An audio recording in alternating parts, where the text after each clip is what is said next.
अचानक उसका मालिक आ गया है, तो ऊँटनी खुद ब खुद उसके पास आ गई है, मारा नहीं है, किसी की मदद नहीं ली।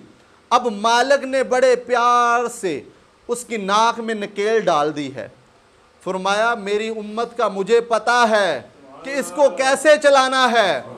वो मालिक को पता था ऊँटनी कैसे काबू आएगी। हुजूर ने फरमाया मुझे पता है मेरी उम्मत कैसे ठीक रहेगी, ये कैसे सिराते मुस्तकीम पर आएगी। अंबिया कराम, सहाबा कराम, औलिया कराम और बुजुर्गान दीन के वाकयात सुनने के लिए अल्लामा इमरान रिजवी कादरी के ऑफिशियल चैनल को सब्सक्राइब करें। मोहब्बत के साथ बुलंद आवाज़ से दुरूद पाक पढ़ें। अस्सलातु वस्सलामु अलैका या सय्यदी या रसूलल्लाह व अला आलिका व अस्हाबिका या सय्यदी या हबीबल्लाह। अस्सलातु वस्सलामु अलैका या सय्यदी या नूरल्लाह व अला आलिका व अस्हाबिका या सय्यदी या नबीयल्लाह। अल्लाहुम्मा सल्लि अला सय्यदिना व मौलाना मुहम्मदिन व अला आलि सय्यदिना व मौलाना मुहम्मदिन व बारिक वसल्लिम। अल्लाह तबारक व तआला व जल्ल जलालुहु व अम्मा नवालुहु व आज़म शानुहु व तम्म बुरहानुहु की हम्दो सना के बाद आक़ा दो जहां नूर मुजस्सम शफ़ी मुअज़्ज़म जनाब हज़रत मुहम्मद मुस्तफ़ा सल्लल्लाहु ताला अलैहि वसल्लम की बारगाह में हदिया दुरूद सलाम का नज़राना अर्ज़ करने के बाद इस्लाम के गयूर और मिल्लत इस्लामिया के बुज़ुर्गों, नौजवानों और हम मकसाथियों, अस्सलामु अलैकुम व रहमतुल्लाहि व बरकातुहू। बिला तमहीद वक़्त कलील है। मैंने जो कुरान पाक की आयत तलावत की है, रब ताला ने फरमाया व इन्नका लअला खुलुकिन अज़ीम, और बेशक हमने आपको खुल्क़े अज़ीम पर पैदा किया है। अल्लाह ताला अपने हबीब को फरमा रहा है कि आपको खुल्क़े अज़ीम बनाया गया है।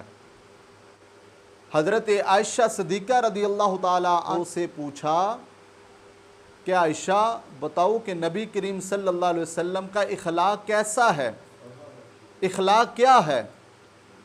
तो आपने फरमाया क्या तुमने कुरान नहीं पढ़ा? कुरान नहीं पढ़ा? आपने फरमाया कि पूरे का पूरा कुरान ही मुस्तफ़ा करीम का इखलाक है, इखलाक मुस्तफ़ा है। आप सूरत नास पढ़ें तो आपको इखलाक मुस्तफ़ा नज़र आएगा। आप सूरत फातिहा पढ़ें आपको इखलाक मुस्तफ़ा नज़र आएगा। आप 114 सूरतों की तिलावत कर लें और तर्जमे पर और तफसीर पर गौर कर लें, पता चल जाएगा कि इखलाक मुस्तफ़ा क्या है। इखलाक जो है, मैं अक्सर कहा करता हूँ कि घर में सारी चीज़ें मौजूद हो, एयर कंडीशनर एसी मौजूद हो, घर में सीलिंग हो, सहूलत सारी मौजूद हो घर में, लेकिन मियाँ बीवी की ना बनती हो तो वो घर घर नहीं है। खामद का घर आने में दिल नहीं करता, हालांकि सारी मौजूद हैं चीज़ें, सहूलतें सारी मौजूद हैं। अगर उनके दरमियान इखलाक नहीं है, मोहब्बत नहीं है, उल्फत नहीं है, चाहत नहीं है, तो सारी चीज़ें होने के बावजूद भी इत्मीनान नहीं है, सुकून नहीं है, अमल नहीं है, राहत नहीं है। अगर इखलाक अच्छा होगा तो सारी चीज़ें कामयाब हो जाती हैं। हज़रत उक़बा बिन आमिर ये सहाबी रसूल हैं। सवाल हज़रत उक़बा बिन आमिर ने किया, लेकिन आने वाली उम्मत के लिए फ़ायदा हो गया है। हज़रत उक़बा बिन आमिर रज़ियल्लाहु ताला अन्हु नबी करीम सल्लल्लाहु अलैहि वसल्लम की बारगाह में आए, अर्ज़ की हुज़ूर मुझे आला इखलाक बताएं कि मैं चाहता हूँ कि मेरे अंदर आला इखलाक आए, मैं अच्छा बोलूँ, नरमी आए मेरे दिल में, मुझे बताएं। तो नबी करीम सल्लल्लाहु अलैहि वसल्लम ने फरमाया ए उक़बा बिन आमिर तूने बात बड़ी आला पूछ ली है। अगर तू ये चाहता है ना कि तेरे अंदर आला इखलाक आ जाए तो फरमाया फिर 3 चीज़ों का ख्याल रखा कर। 2 तुझे महरूम करे, नंबर 1 जो तुझे महरूम करे उसे अता किया कर। जो तुझे इनकार कर दे कि तू कल भी आया था, तू आज फिर आ गया है, फरमाया जो तुझे महरूम करे जवाब दे दे, तू उसे अता कर। और जो तुझसे तोड़े उसे जोड़ा कर। जो काटे ना, जो रिश्तों को तोड़े, जो कहे मैंने बात नहीं करनी, फरमाया तू उससे जोड़, उसके करीब आ। और तीसरे नंबर नबी पाक सल्लल्लाहु अलैहि वसल्लम ने फरमाया कि जो तुझ पर जुल्म करे उसे माफ कर दे। फरमाया तूने आला इखलाक हासिल कर लिए हैं। तीन बातें, महरूम करे अता कर, तोड़े उसे जोड़, और जो तुझ पर ज्यादती करे, जुल्म करे, गाली देकर चला जाए, फरमाया तू उसे माफ कर दे अल्लाह की रजा के लिए। गोया तूने आला इखलाक हासिल कर लिए है। इखलाक की हमारे माशरे में बड़ी कमी है। आज बेटा बात करता है तो बाप बड़े टाइम के बाद सोचता है पहले, और फिर सोचने के बाद सोच रहता है मैं अगर बात करूं तो मेरा बेटा किस मुंह से जवाब देगा। बड़ा भाई छोटे भाई को कुछ कहने के लिए, कुछ काम करने के लिए पहले सोचता है कि अगर मैं छोटे भाई को काम कहूंगा ये किस जुबान से बोलेगा, ये कहां से बोलेगा। डरते हैं, इसलिए इखलाक अच्छे नहीं है हमारे। इखलाक की वजह से नाते रिश्ते घर टूट गए हैं। नबी करीम सल्लल्लाहु अलैहि वसल्लम की बड़ी खूबसूरत हदीस पाक है। एक सहाबी आए नबी करीम सल्लल्लाहु अलैहि वसल्लम की बारगाह में, अराबी हैं, गांव के रहने वाले, सादा, आकर अर्ज करने लगे हुजूर मुझे कुछ अता फरमाएं। तो आपने थोड़ा सा उसे कुछ अता कर दिया। तो अब उसने नज़ेबा अल्फाज बोले, अब उसने सख्त जुमला बोला। साथ हजरत उमर फ़ारूक बैठे हैं, सहाबाई कराम बैठे हुए हैं। वो कहने लगा हुजूर मैंने जिस तरह आपके बारे में सुना है वैसा पाया नहीं है। मैंने तो बड़ा सुना था आप बड़े सखी हैं, लेकिन हाल क्या है कि आपने चंद टके मुझे दिए हैं। अब फ़कीर आया, मांगने आया कि ये कर्जा लेने आया, इस तरह बात कर रहा है। यहाँ पे कोई बात करे, कर्जा लेने आते हैं तो हम उनके साथ सख्ती से पेश आते हैं। वो फ़कीर है, मांगने आया, कर्जा लेने नहीं आया। हजरत उमर ने तलवार निकाल ली, फरमाया मैं इसका सर कलम कर देता हूँ। पता ही नहीं है ये कौन सी बारगाह है और किस तरह बात कर रहा है। नबी करीम सल्लल्लाहु अलैहि वसल्लम ने फरमाया उमर ठहर जा, तुझे क्या हुआ है, अभी इंतज़ार करना, होता क्या है। नबी करीम सल्लल्लाहु अलैहि वसल्लम ने उसका बाजू पकड़ा और घर ले गए। जो कुछ घर में था उसे अता कर दिया और फरमाया अब तेरा क्या हाल है। उसने कहा थोड़ा सा और मिल जाए तो क्या ही बात होगी। हुजूर ने और अता फरमाया। अल हजरत ने क्या कहा, क्या फरमाया आपने, जुमले कमाल हैं।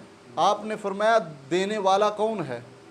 आप फरमाते हैं देने वाला है सच्चा हमारा नबी। कौन देता है, देने को मुंह चाहिए। देने वाला है सच्चा हमारा नबी। अगर किसी ने कतरा मांगा ना तो आपने दरिया बहाए हैं। अब फरमाया तेरी क्या हालत है। अब वो अराबी जो आया था कहता था मैंने सुना और है, पाया और है। वो कहता है मैंने इतनी तेज आंधी और इतना तेज तूफान चलते नहीं देखा जितनी आपकी सखावत तेज चलती है, जिस तरह आपने करम नवाजी की है। हुजूर ने फिर फरमाया तूने मेरे सहाबा का दिल तोड़ा था, जा मेरे सहाबा के दरमियान बैठकर ये बात कर ताकि मेरे सहाबा भी खुश हो जाएं। अब वो सहाबी वो आए नबी पाक सल्लल्लाहु अलैहि वसल्लम साथ लेकर सहाबा के दरमियान, सहाबा को कहने लगा कि मैंने इतना तेज तूफान नहीं चलते देखा, तेज आंधी नहीं चलती देखी जितनी मैंने हुजूर की सखावत तेज चलती देखी है। अब सहाबा भी खुश हो गए। यानी हुजूर के पास अगर कोई फ़कीर आ जाए, सख्त जुमले कहें तो आप अपने अखलाक से उसे भी मुसलमान कर दें, उसे भी दार इस्लाम में जनाब ले आएँ। तो आज हमारा अखलाक है कि हमारे अखलाक से दुनिया दूर हो रही है। हमने कह दिया कि वो बड़ा गुनाहगार है और छोड़ दिया, और हमने कह दिया वो नशई है, वो पंगी है, हमने छोड़ दिया, इलाज ही नहीं किया। हमने कह दिया वो बड़ा जालिम है और जालिम कहकर छोड़ दिया, करीब ही नहीं गए, उसे इस्लाम की दावत ही नहीं दी, उसे इस्लाम का पैगाम ही नहीं दिया। मेरे अजीज़, नबी करीम सल्लल्लाहु अलैहि वसल्लम मदीना मुनव्वरा की गलियों से गुजर रहे थे। आपके इखलाक से इस्लाम फैला है, आपकी तलवार से नहीं फैला। तलवार उठाते तो जनाब अपने भी बेगाने हो जाते, लेकिन इखलाक की बात थी, बगाने भी अपने हो गए, बगाने भी अपने हो गए हैं।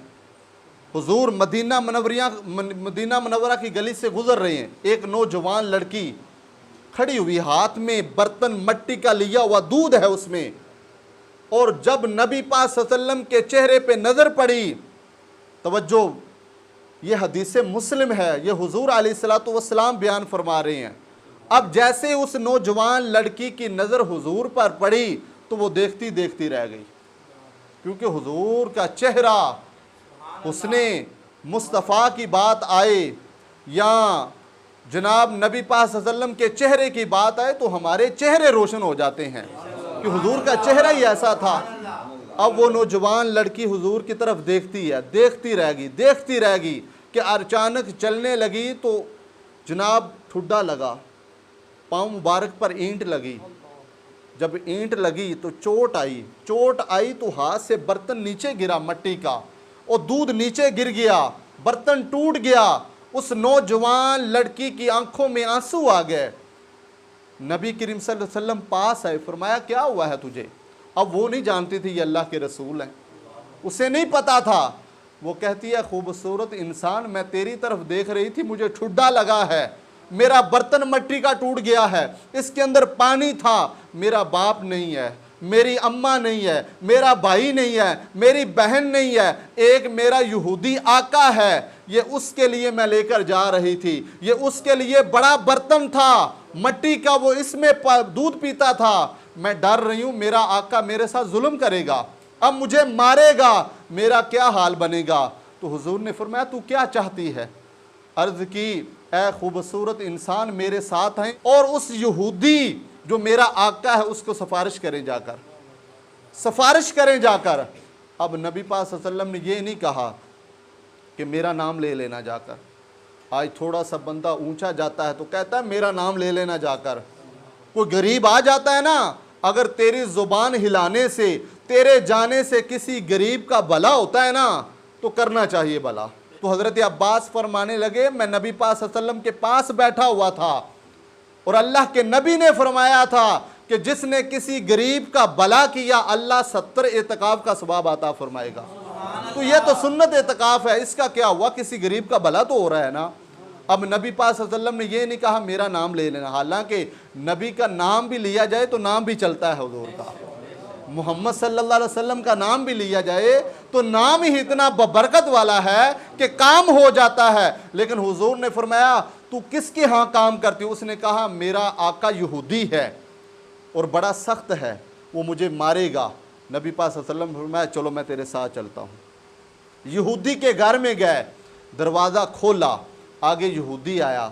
जब यहूदी की नज़र नबी पाक सल्लल्लाहु अलैहि वसल्लम के चेहरे पे पड़ी, वो भी देखता ही रह गया, वो भी देखता रहा। वो कहने लगा ए खूबसूरत इंसान, तू कौन है और क्या लेने आया है?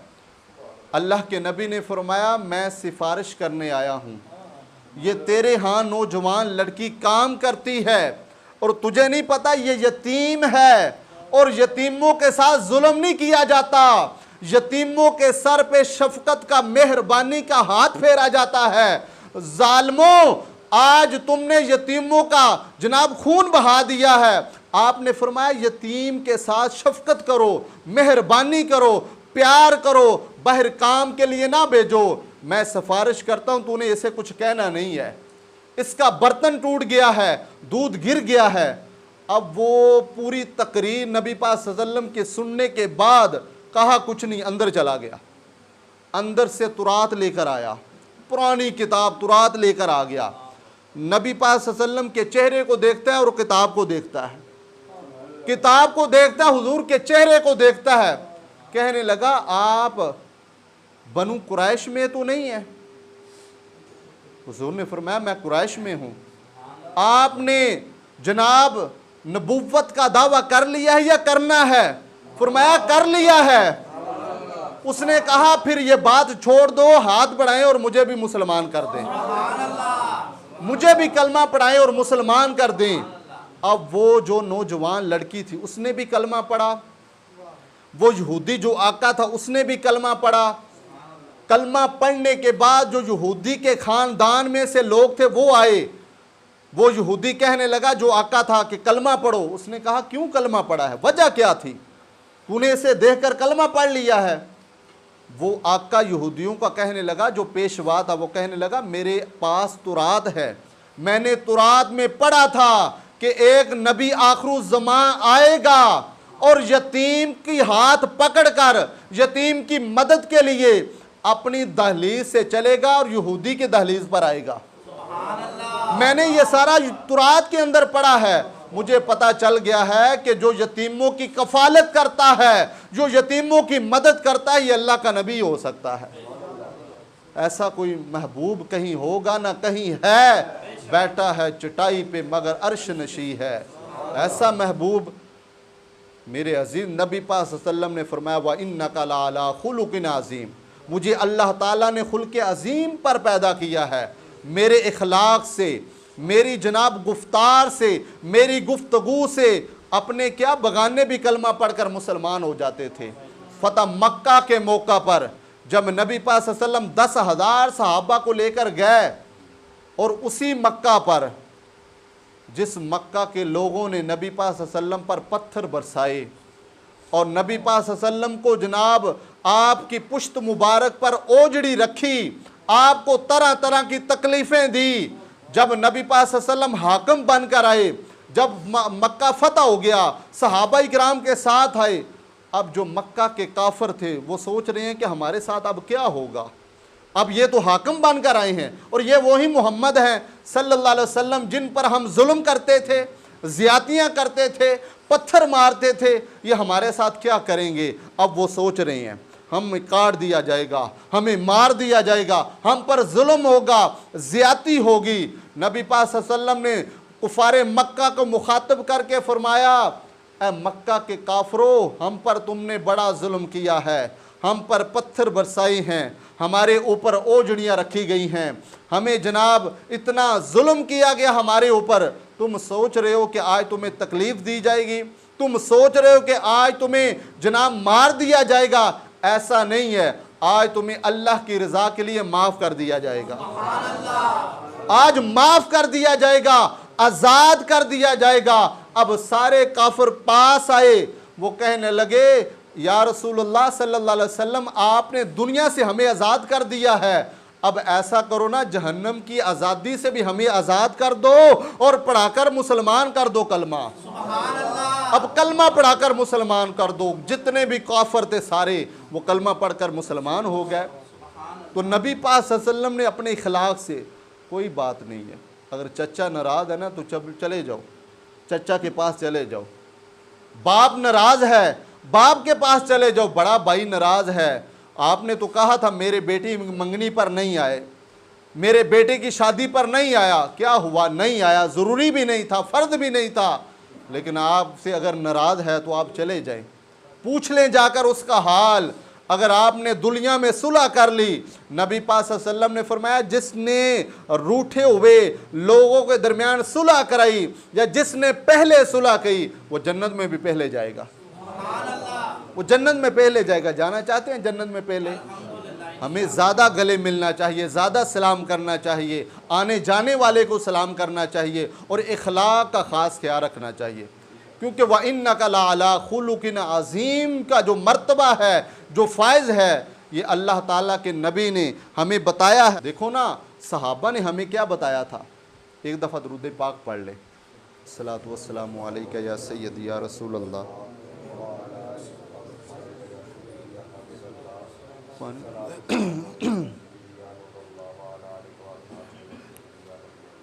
नबी करीम सल्लल्लाहु अलैहि वसल्लम की बारगाह में एक शख्स आया, यहूदी था। नारे तकबीर, अल्लाहु अकबर, नारे रिसालत, या रसूल अल्लाह, नारे रिसालत, या रसूल अल्लाह, नारे हैदरी, या अली, नारे हैदरी, या अली, नारे गौसिया, या गौसिया। थक तो नहीं गए?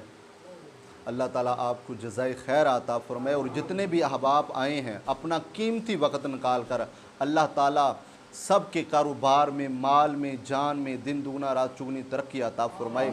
आखिरी हदीस, उसके बाद दुआ खैर होगी।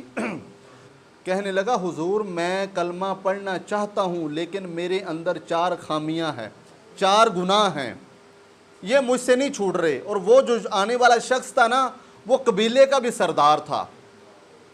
हुजूर ने फरमाया बयान कर, तेरे अंदर क्या खामियां हैं। अल्लाह के नबी हिकमत के बेताज बादशाह थे। हुजूर को पता था कि ये किस तरह कलमा पड़ेगा और इसको कैसे चलाना है। एक बात कर दूं, हुजूर ने फरमाया मेरी और उम्मत की मिसाल इस तरह है कि जिस तरह एक ऊँटनी घर से निकल गई हो, उसकी नाक से नकेल निकल गई हो, सारे लोग उसको पकड़ने में मशगूल हैं। कोई नेज़ा मार रहा है, कोई डंडा मार रहा है, वो आगे आगे भाग रही है, आगे आगे भाग रही है, किसी के हाथ में नहीं आ रही। अचानक उसका मालिक आ गया है, तो ऊँटनी खुद ब खुद उसके पास आ गई है। मारा नहीं है, किसी की मदद नहीं ली। अब मालिक ने बड़े प्यार से उसकी नाक में नकेल डाल दी है। फरमाया मेरी उम्मत का मुझे पता है कि इसको कैसे चलाना है। वो मालिक को पता था ऊँटनी कैसे काबू आएगी। हुजूर ने फरमाया मुझे पता है मेरी उम्मत कैसे ठीक रहेगी, ये कैसे सिराते मुस्तकीम पर आएगी। अब वो कहने लगा मेरे अंदर 4 खामियां हैं, कलमा पढ़ना चाहता हूँ। हुजूर ने फरमाया बयान कर। वो कहने लगा नंबर 1 कि मैं नाजायज़ ताल्लुकात कायम करता हूँ औरतों के साथ, शराब का आदी हूँ, चोरी करता हूँ और जब भी बोलता हूँ झूठ बोलता हूँ।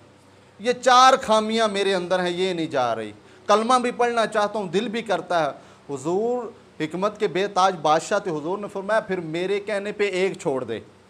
ये नहीं कहा तू भाग जा, तू तो शराबी है, तू जानी है, तू चोर है, तू तो जनाब झूठ बोलता है। सख्त अल्फाज नहीं, हुस्ने इखलाक, अच्छा इखलाक, बेहतरीन गुफ्तगू, नरम लहजा, देसी बातें। हुजूर ने फरमाया मेरे कहने पे एक छोड़ दे। उसने कहा कौन सी? आपने फरमाया झूठ बोलना छोड़ दे, झूठ बोलना छोड़ दे। अब वो सहाबी, वो शख्स आने वाला, वो झूठ का पैमाना और वादा करके चला गया। वो कहने लगा झूठ तो मेरे लिए मुश्किल नहीं है, ये तो मैं छोड़ दूंगा। आप कहते जना तो ये मेरे लिए मुश्किल था, शराब कहते तो मैं आदी था, आप जनाब चोरी का कहते तो मैं आदी था, आपने झूठ कहा ये तो मेरे लिए मामूली है। और आपको पता है कि आप कमरे के अंदर सारे गुनाह बंद कर लें और झूठ का बाहर से ताला लगा दें। जैसे ही आपने झूठ बोल दिया, आपके लिए कमरे के जो गुनाह थे वो आसान हो गए करने। आपने फरमाया झूठ बोलना छोड़ दे। अब वो शख्स ने वादा कर लिया, चला गया अपने कबीले में। गिरी हुई चीज़ पड़ी, नज़र आई, चोरी नहीं की, गिरी हुई थी। वो पकड़ना चाहा तो दिल में ख्याल आया कि मैंने पकड़ ली तो किसी ने पूछा कि तूने मेरी फलां चीज़ देखी तो नहीं है। अगर झूठ बोला तो वादा करके आया, झूठ नहीं बोलना। अगर सच बोला तो फिर चोरी की चीज़ मेरे पास रहेगी, लोगों ने कहना ये चोर है। फरमाया मैंने वो चोरी वाली चीज़ भी छोड़ दी, वो आदत भी छूट गई। एक ही दिन हुआ था कि चंद लम्हों के बाद घर गया तो हाथ में शराब की बोतल आई, पीने लगा। तो दिल में ख्याल आया कि वो तो पकीज़ा लोग हैं, वो सहाबा हैं, वो तमाम अंबियों के सरदार हैं। शराब पी कर गया, मुंह से बदबू आएगी। अल्लाह के प्यारे नबी ने पूछा शराब पी है? तो अगर तो मैंने बता दिया कि शराब पी है तो पाक लोगों के पास बैठने के काबिल नहीं रहूँगा। अगर झूठ बोला तो झूठ का वादा करके आया हूँ। शराब की बोतल भी तोड़ दी।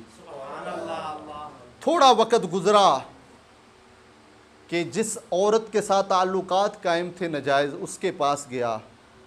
उसे पता चल गया, पीर भाइयों को पता चल जाता है ना ये किसका मुरीद है। उसे पता चल गया कि लगता है तूने अल्लाह के नबी का कलमा पढ़ लिया है। अब वो कहने लगा इसे कैसे पता चला, कलमा पढ़ लिया मैंने। अब वो बदकारी करना ही चाहा कि उसके दिल में ख्याल आया कि इससे भी पता चल गया है कि कलमा पड़ा हुआ है, लोग क्या कहेंगे कि फ़लाँ का मुरीद है, ये मज़हब का इतना पकीज़ा है और काम कैसे कर रहा है यहूदियों जैसे। और लोग मुसलमान जो हैं इनको जो तो शेवा ही नहीं देता, ये तो इनका काम ही नहीं है। इनका काम है तो नेकी करना, नेकी की दावत देना। फरमाया ये भी ख्याल मेरे दिल से निकल गया। अब मैं मस्जिद नबवी में हाज़िर हुआ, सहाबा इकराम बैठे हुए हैं, मैं नबी पाक सल्लल्लाहु अलैहि वसल्लम के पास नहीं बैठा, दूर जाकर बैठ गया। नबी पाक सल्लल्लाहु अलैहि वसल्लम लोगों को वाज कर रहे हैं, इस्लाम का पैगाम दे रहे हैं। बताते लोगों को या देखते मेरी तरफ है? देखते मेरी तरफ है। अबू बकर पास बैठे हुए थे, वो फरमाने लगे देख क्या रहा है, जा पास चला जा, जा पास चला जा। वो शख्स कहता है कि मैं नबी पाक सल्लल्लाहु अलैहि वसल्लम के पास गया, मैंने कहा ऐ अल्लाह के नबी, आपने एक बीमारी, आपने एक गुनाह छुड़ाया था, अल्लाह ने उसकी बरकत से सारे गुनाह मुझसे दूर कर दिए हैं, सारे गुनाह ख़त्म हो गए हैं। अगर हम उसने इखलाक सीखना चाहते हैं, अच्छे अखलाक पैदा करने चाहते हैं, तो जो हमसे नाराज़ होता है उससे सुलह कर लें। जो हमें जनाब ताल्लुक़ ख़त्म करना चाहता है, हम उसके करीब आ जाएं। जो हमारे ऊपर ज़्यादती करता है, गाली देता है, माफ़ कर दें। और जो हमें महरूम करता है उसे अता कर दें। अल्लाह की बारगाह में दुआ है, अल्लाह मेरी और हाज़री आपकी पाक बारगाह में शर्फ़ कबूलियत अता फ़रमाए।